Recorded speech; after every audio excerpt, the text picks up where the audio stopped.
We will discuss geometric dimension with the aid of Silly Putty.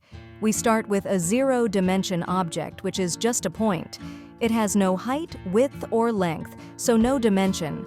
We move up a dimension by stretching out the point into a line. It now has length, which gives it one dimension to travel up and down.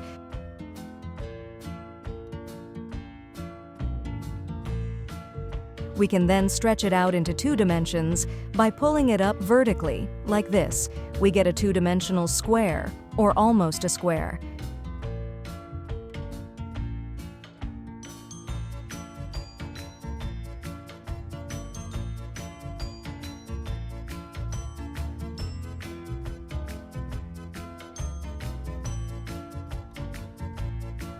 To go up to 3 dimensions, we can imagine stretching this upwards into a solid.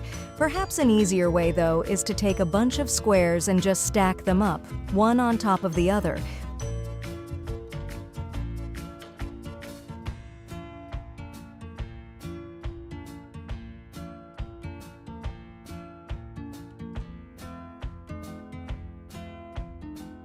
We end up with a 3-dimensional cube. Let's see how to do that in even higher dimensions. In the next section, we examine how spheres and cubes behave as we move up in dimensions from 0 to 5D. We start with a space of 0 dimension. Here, there is no length, width, or height. The 0-dimensional space can be represented as a single point, that is, as a dot on the screen.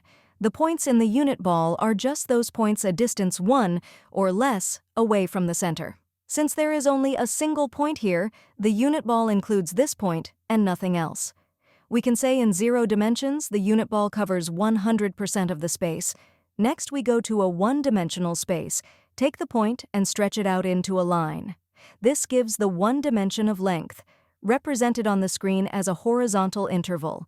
The unit ball in 1 dimension contains all those points, a distance of 1 or less, away from the central point of the interval. This ball covers 100% of the 1-dimensional interval. We then extend the line into 2 dimensions by stretching it vertically into a 2D square. Now the unit ball covers less than the full square, as the ball is represented by the circle of points, a distance 1 or less away from the central point. In fact, this circle covers about 75% of the square.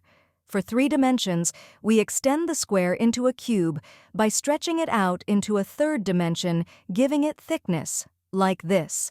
Now the unit ball is a sphere of radius 1, covering all points a distance 1 or less away from the central point. This sphere covers even less of the 3D cube. In fact, only about 50% of the cube is covered. Representing a 4th dimension is challenging.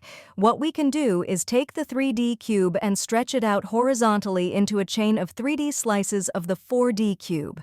Notice the spheres inside these slices get smaller as we go to the ends. This is just like when you slice a watermelon and the slices get smaller near the ends.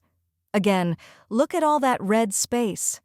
A lot of the 4D cube is not covered by the unit ball. In fact, only about 30% is covered. Finally, represent the 5th dimension by taking the 4D cube, the line of 3D slices, and stretch it out vertically to create a 2D array of slices.